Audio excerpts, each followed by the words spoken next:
Budget आ गया है और बजट के बाद एनालिसिस का दौर चल रहा है। एनालिसिस के लिए सबसे ज्यादा जरूरी है कि आप किसी ऐसे एक्सपर्ट से ये सुन लें कि बजट में जो ऐलान हुए उसका फायदा किसे होगा।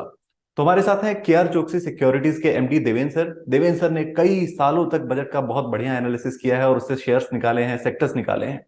देवेंद्र सर, स्वागत है आपका बीके प्राइम हिंदी पर। थैंक यू विकास। शुक्रिया मुझे आपके शो में शामिल करने के लिए। सर, एक सवाल जो पहला, इनफैक्ट जो आपका पहला रिएक्शन चाहिए मुझे इस चीज पर कि आपको बजट इस बार का कैसा लगा। आपको इस बजट में क्या चीजें जो है वो सबसे अच्छी लगी। तो एक तो सबसे पहले चीज को मैं सामने रखना चाहता हूँ कि हर साल हमने जब भी बजट रिव्यू किया, इतने 3 डिकेड के अभाव से मैं रिव्यू करता हूँ। हर टाइम कोई ना कोई चीज सरप्राइज आती है बजट के अंदर, कोई नेगेटिविटी आती है हमारे बजट के अंदर। ये शायद one of the rare incidents है कि इतने सालों में मैंने कभी देखा नहीं कि मार्केट के अंदर बजट के हिसाब से कोई भी नेगेटिविटी आई है।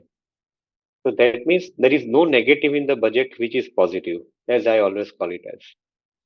दूसरी चीज, लास्ट 5 या 7 साल या 8 साल के अंदर हमने एक चीज ऐसी देखी है कि साल हर साल बजट के अंदर कंसिस्टेंटली पाई गई है। दैट मीन्स अगले 5 साल का, पिछले 5 साल का भी हम लोग एक रिकॉर्ड निकाल के देखे तो गवर्नमेंट ने जो अपना जो एक ब्रॉडर पिक्चर रखा था सामने, वो पिक्चर उन्होंने कंटिन्यू रखा है बजट के अंदर भी। और बजट के माध्यम को एलोकेशन एक्सरसाइज के हिसाब से गवर्नमेंट यूज कर रही है, तो which is fundamentally very good. जी। तीसरी चीज के ऊपर मैं ध्यान देता हूँ कि जो भी बड़े मेजर पॉलिसी या चेंजेस आते हैं जो पहले बजट के माध्यम से ही आते थे, अभी ये जरूरी नहीं है कि मध्यम से बजट के माध्यम से आएंगे। गवर्नमेंट साल के अंदर कभी भी जब भी ठीक लगे तभी नए मेजर्स ला सकती है।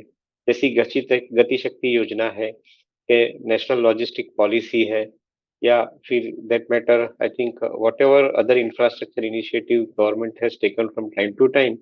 ये सब इनिशिएटिव गवर्नमेंट ने बजट के बाहर से लाया है। तो मैं ऐसा समझता हूँ कि बजट का कार्य रह जाता है कि कितने फंड्स आपको एलोकेट करना है, कहाँ पे प्रायोरिटी रखनी है और कहाँ अपनी बैलेंस शीट आपको सही बनानी है। तो ये काम गवर्नमेंट बहुत सुंदर तरीके से कर रही है, और ये साल का बजट के अंदर ये चीज काफी हद तक रिफ्लेक्ट होकर बाहर आ रही है। जी, बिल्कुल सर। सो कैपेक्स जो एक्सपेंशन किया गया है कि कैपेक्स पर खर्च इस बार गवर्नमेंट बढ़ाने वाली है, इसका आप क्या इम्पैक्ट देख रहे हैं और किन सेक्टर्स पर इसका सबसे ज्यादा पॉजिटिव असर होगा सर। तो ये भी एक अच्छा पॉइंट आपने उठाया है विकास, कि 110 लाख करोड़ जब भी प्राइम मिनिस्टर ने 2 साल पहले अनाउंसमेंट किया था कि 110 लाख करोड़ का अमाउंट हम 10 साल के अंदर भारत के अंदर इंफ्रास्ट्रक्चर में स्पेंड करेंगे, तभी शायद किसी ने इतना ध्यान से ये चीज को ऑब्जर्व नहीं किया था। पिछले 3 साल का कार्यक्रम आप देखें तो उसके अंदर पहले साल में 2019-20 के अंदर करीबन 3 लाख करोड़ का एलोकेशन किया गया है।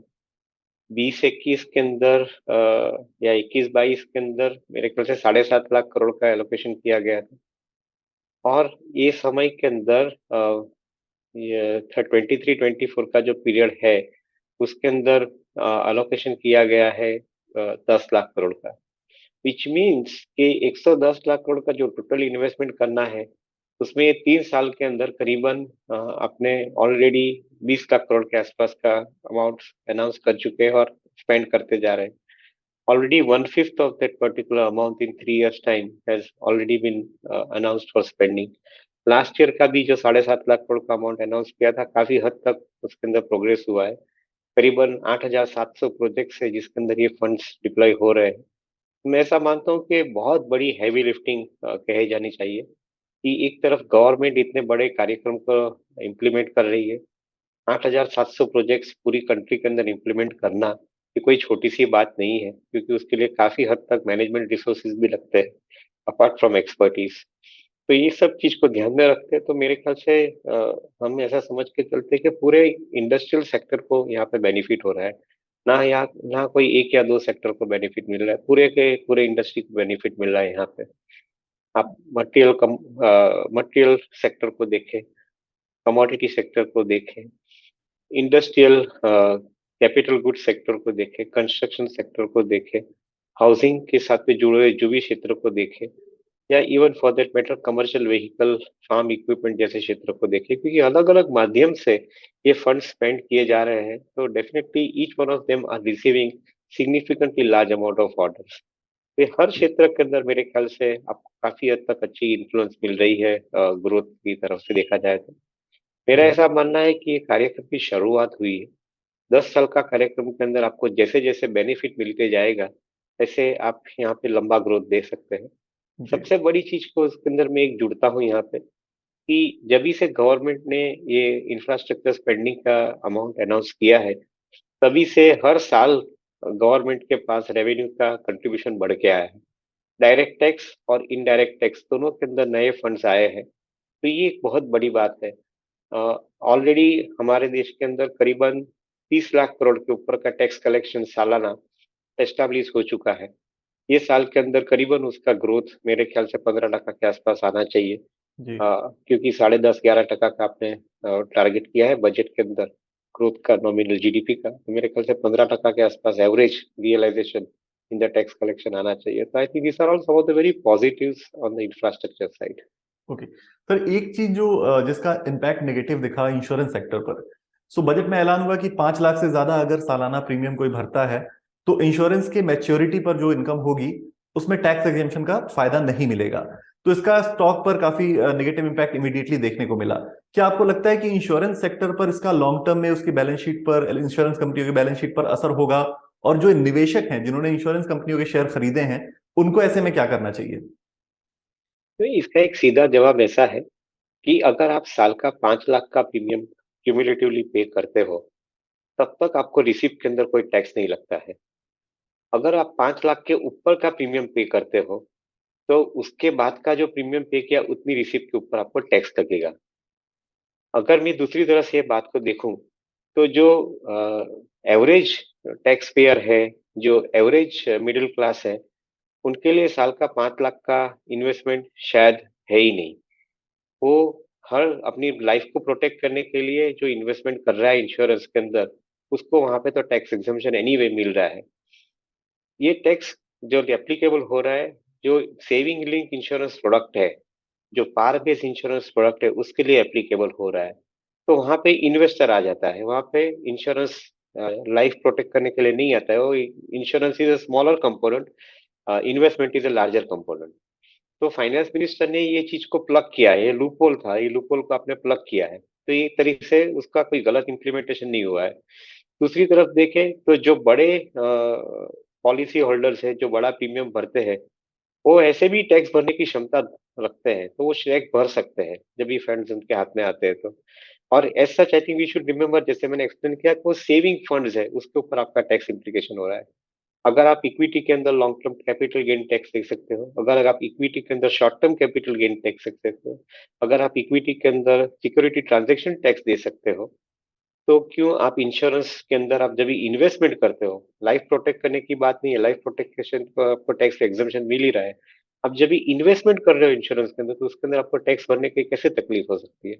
मेरे ख्याल से मार्केट ये चीज को रिकंसाइल कर रहा है। दूसरी तरफ ये जो इंश्योरेंस कंपनीज है उसकी बात करें, मेरे ख्याल से जो लार्जेस्ट इंश्योरेंस कंपनीज है उनका भी करीबन लेस देन 10% के अंदर उनका एक्सपोजर है, some of the larger premium paying companies के अंदर। तो मैं नहीं मानता हूँ कि इसके हिसाब से कोई बहुत ज्यादा इंश्योरेंस कंपनी के मुनाफे पे या बिजनेस पे असर पड़ेगा। May be they will introduce different kind of products and that will probably save them from here onwards. So let us see how exactly things get situated year after.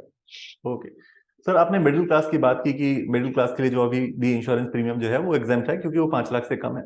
Middle class के लिए एक और ऐलान हुआ PM Awas Yojana के तहत कि उसमें आवंटन जो है वो गवर्नमेंट ने बढ़ाया है, सबके लिए अपना घर हो उसको आगे बढ़ाने के लिए। तो आपको क्या लगता है कि ये जो पीएम आवास योजना का एक्सटेंशन हुआ है, जो इस पे फंड एलोकेशन बढ़ा है, उससे किन सेक्टर्स को फायदा होगा? ऑफकोर्स मिडिल क्लास को तो फायदा होगा ही घर मिलने से, लेकिन किन सेक्टर्स को फायदा होगा इससे सर? कंस्ट्रक्शन एक्टिविटी बढ़ती है, हाउसिंग की एक्टिविटी बढ़ती है, तो उसके साथ में करीबन 250 दूसरी दूसरी इंडस्ट्रीज या सेक्टर्स जुड़े रहते हैं। मैं ऐसा मानता हूं कि आप टाइलिंग क्षेत्र से बात करें, इलेक्ट्रिकल केबल की बात करें, इलेक्ट्रिकल बल्ब की बात करें, पानी की बात करें, फिटिंग्स की बात करें, ये अलग अलग अलग बिजनेसेस की आप बात करते हैं, तो सब बिजनेस को इसके अंदर से माध्यम से बेनिफिट मिल रहा है। मेरा ऐसा मानना है कि overall the size of the cake is growing, which is fundamentally very important. आपके एफएमसीजी कंपनी के लिए भी काम अच्छा बनेगा, FMEG कंपनी, जो इलेक्ट्रिकल गुड्स कंपनी जिसको हम बोलते हैं, उसके लिए भी एक अच्छा काम बन रहा है। उसके साथ के माध्यम के अंदर से दूसरे मटेरियल सेगमेंट है, उसके लिए एक अच्छा कारोबार बन रहा है। कमोडिटी क्षेत्र के लिए कारोबार अच्छा बन रहा है। सर्विस क्षेत्र के लिए कारोबार अच्छा बन, जो लेंडर है, लेंडर का लेंडिंग बढ़ता है, उसको इंटरेस्ट इनकम आती है हाउसिंग फाइनेंस के माध्यम से। जो कंस्ट्रक्शन कंपनी है उसका कारोबार बढ़ रहा है। जो लास्ट माइल पर्सन जो रियल एस्टेट प्रोजेक्ट एग्जीक्यूट करके देता है, उनके हाथ में फंड्स आते हैं, तो उसके हिसाब से गवर्नमेंट के अंदर टैक्स कलेक्शन आती है। तो ये सब चीज को आप ध्यान में रखें, तो इसका जो फायदा है या एक या दो सेक्टर के लिए सीमित नहीं है। ये फायदा है वो ओवरऑल इकोनॉमी के अंदर पूरे के पूरे क्षेत्र के अंदर इम्प्लीमेंट किया जा रहा है। मैं एक चीज का ध्यान देना जरूर चाहूंगा, अगर आप 1 रुपये का खर्चा करते हो तो करीबन 1 रुपया 7 बार हैंड्स चेंज करता है। अगर आप आवास योजना के अंदर करीबन 79-80 थाउजेंड करोड़ का एलोकेशन देख रहे हैं, तो उसका आप 7 से मल्टीप्लाई करें, तो total amount of spending in the economy is close to 5.5 lakh crore plus. मेरा ऐसा मानना है कि I think this in itself is a very big number. It will attract lot of tax collection from GST side. It will also create significant amount of employment.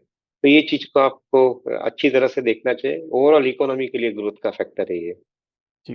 सो बस यही analysis sir आपसे चाहिए होती है, क्योंकि जैसे ही ऐलान देखा हमने, तो आमतौर पर लोग ये देखते हैं कि ठीक है, अगर पीएम आवास योजना बढ़ाई गई है तो हाउसिंग सेक्टर के लिए फायदा, सीमेंट कंपनियों के लिए फायदा। लेकिन जो आपने बता दिया कि और कौन कौन से सेक्टर जुड़े हुए हैं, एम्प्लॉयमेंट इससे कैसे जुड़ा हुआ है, ये बहुत बेहतरीन एनालिसिस आपने दे दिया सर। एक सवाल जो आपने अभी कहा कि लेंडर्स के लिए भी फायदेमंद होगा, तो इस बजट में हमने देखा कि लेंडर्स के लिए जो बैंक्स हैं उनके लिए काफी चीजें आई, जैसे कई स्कीम्स को बढ़ाया गया। एमएसएमईज के लिए अगर आप क्रेडिट गारंटी स्कीम को देखें तो उसका दायरा बढ़ाया गया, पीएलआईज का फायदा दिया जा रहा है, और भी कई स्कीम्स दिए गए हैं मैन्युफैक्चरिंग को बढ़ावा देने के लिए। तो ऐसे में क्या आपको लगता है जो सेक्टर, बैंकिंग सेक्टर पिछले साल भी टॉप परफॉर्मर रहा, काफी टॉक ऑफ द ईयर रहा, क्या इस साल भी वो टॉप परफॉर्मर रहेगा? कोई संदेह नहीं है मेरे एनालिसिस के अंदर ये चीज के लिए, क्योंकि अगर इकोनॉमी को $5 ट्रिलियन इकोनॉमी पहले माइलस्टोन के ऊपर होना है, और सेकंड माइलस्टोन के ऊपर आई थिंक 2035 के अंदर $10 ट्रिलियन इकोनॉमी का आपको एक पड़ाव पार करना है, तो अगर बैंकिंग क्षेत्र फंडिंग नहीं करेगा तो इकोनॉमी आगे कैसे बढ़ेगी? ये एक बहुत सिंपल ऑब्जेक्टिव मैं सामने रखता हूँ। बैंकिंग क्षेत्र कॉर्पोरेट सेक्टर को लैंडिंग करती है, बैंकिंग क्षेत्र रिटेल को लैंडिंग करती है, बैंकिंग क्षेत्र के माध्यम से ओवरऑल इकोनॉमी के अंदर इंफ्रास्ट्रक्चर के प्रोजेक्ट्स के अंदर ग्रोथ आता है। मैं ऐसा मानता हूँ कि बैंकिंग क्षेत्र का जो एक अच्छा उदय हुआ है ये समय के अंदर, ये मेरे ख्याल से अगले 10 या 15 साल तक मेरे ख्याल से एक बहुत बड़ी संकेत दे रहा है। जो कंपनियां इसके अंदर बेनिफिट सबसे ज्यादा ले पाएगी, वो कंपनियों के पास एक चीज होनी जरूरी है, वो है उनका साइज ऑफ द एयूएम। अगर आप छोटी साइज के एयूएम में हो, तो शायद आपको इतनी बेनिफिट ना मिले जितनी बड़ी साइज की एयूएम वाली कंपनी को मिलेगी, बिकॉज जो बड़े प्रोजेक्ट आ रहे हैं उनके सामने funding requirement will also be on a higher side. तो अगर आपके पास हायर एबिलिटी टू फंड करने की, प्रोजेक्ट फंड करने की जगह है, क्षमता है, तो शायद आपके लिए बेनिफिट ज्यादा हो सकते हैं। Likes of SBI, likes of combined HDFC HDFC HDFC bank, ये लोग के लिए आई थिंक बहुत स्वाभाविक है कि आपको ये अच्छी ग्रोथ मिले इसके अंदर से। दूसरा एक बड़ा इंपॉर्टेंट पॉइंट मैं बैंकिंग क्षेत्र के लिए रखता हूँ सिलेक्ट करने के लिए इन्वेस्टर को, जो बैंक के पास फ्रंट एंड के अंदर फिनटेक है, वो बैंक के लिए क्षमता बहुत बड़ी हो जाएगी। क्योंकि आप फिनटेक के माध्यम से अगर आपका बैंकिंग कारोबार करते हो, तो ability to land to the customer would be much faster. और कस्टमर जो बैंक उसको समय से पैसा देती है उसके साथ में डील करना पसंद करता है।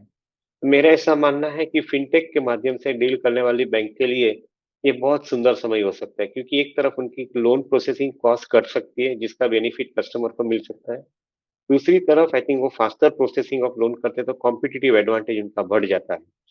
और तीसरा तरफ देखें तो overall size of the bank जो बढ़नी चाहिए, वो ये कंपनी के लिए ज्यादा अच्छी तरह से बढ़ सकती है, क्योंकि वो 20% के ऊपर का लैंडिंग ग्रोथ सालाना ला सकते हैं। एटलीस्ट एक 5 साल का व्यू में रखा है मैंने, उसके अंदर मुझे दिख रहा है कि करीबन some of the leading banks will have at least 20% kind of lending growth continuing on a larger AUM size.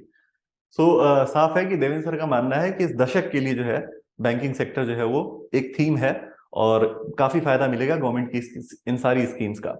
Sir एक चीज की बात लगातार हो रही है, गवर्नमेंट ऑफ इंडिया के जितने भी मिनिस्टर्स हैं वो भी कर रहे हैं, बजट में भी इस पर काफी जोर रहा।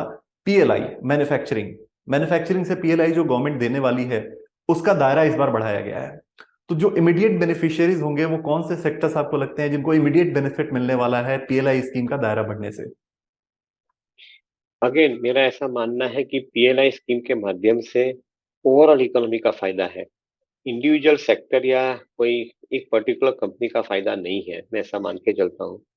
अगर आपको पीएलआई स्कीम के अंदर माध्यम से इलेक्ट्रॉनिक्स का कारोबार बढ़ता है, पीएलआई स्कीम के माध्यम से टेक्सटाइल का कारोबार बढ़ता है, पीएलआई स्कीम के माध्यम से डिफेंस और उनके रिलेटेड प्रोडक्ट्स का कारोबार बढ़ता है, या for that matter any kind of category including in auto, chemical, pharma, जहाँ पे भी आपको ये स्कीम एप्लीकेबल है, वहाँ पे आपका जो कारोबार बढ़ता है, तो उसका एक स्टेट अवे फायदा, जैसे मैंने पहले भी समझाया, इकोनॉमी के अंदर ओवरऑल आता है। क्योंकि जैसे कारोबार बढ़ता है तो गवर्नमेंट की आमदनी बढ़ती है, गवर्नमेंट की आमदनी बढ़ती है तो गवर्नमेंट बड़े प्रोजेक्ट ले सकती है, बड़े प्रोजेक्ट लेती है तो आई थिंक इंफ्रास्ट्रक्चर बढ़ता है, एम्प्लॉयमेंट बढ़ती है, इंडस्ट्रियल कंजम्पशन बढ़ता है, बैंकिंग लोन एक्सटेंड करके बढ़ती है। ये सबको एक साथ में जुड़ा हुआ बेनिफिट मिल रहा है। ये कोई ऐसे कोई पर्टिकुलर सेक्टर या कंपनी के ऊपर अभी तक विश्लेषण नहीं करता हूँ, क्योंकि वो एक इंडिविजुअल सब्जेक्ट है। अगर आपको डिफेंस में 4 कंपनी अच्छी लगती है, तो आपको इस चीज के ऊपर अंदर से समझना चाहिए, क्योंकि ओवरऑल गवर्नमेंट का एलोकेशन है वो तो उसकी तरफ जा ही रहा है, बट कौन सी कंपनी को आपको सबसे ज्यादा बेनिफिट मिलेगा, आपको इंडिविजुअल कंपनी को हाथ में लेके ही काम करना पड़ेगा। So I think PLI scheme is a wonderful initiative. मेरा ऐसा मानना है कि I think it will put India into a race, I think to export more, and at the same time much larger part of the business over a sustainable period of time will continue in our country. जी। So overall एक शानदार budget Devendra sir देख रहे हैं और सारे sectors के बारे में उन्होंने बता दिया कि कौन से ऐलान हुए हैं, उसका क्या इम्पैक्ट होगा, स्कीम क्या है, उसका किससे फायदा मिलेगा, बैंकिंग सेक्टर पे आपको व्यू मिल गया, इंश्योरेंस पर मिल गया। Thank you so much Devendra sir, आपने बहुत आसान तरीके से सारी चीजें समझा दी, एक्सप्लेन कर दिया कि क्या असर किस पर हो सकता है। Thank you so much. Thank you, Vikas. Thank you so much. All the best to all of us.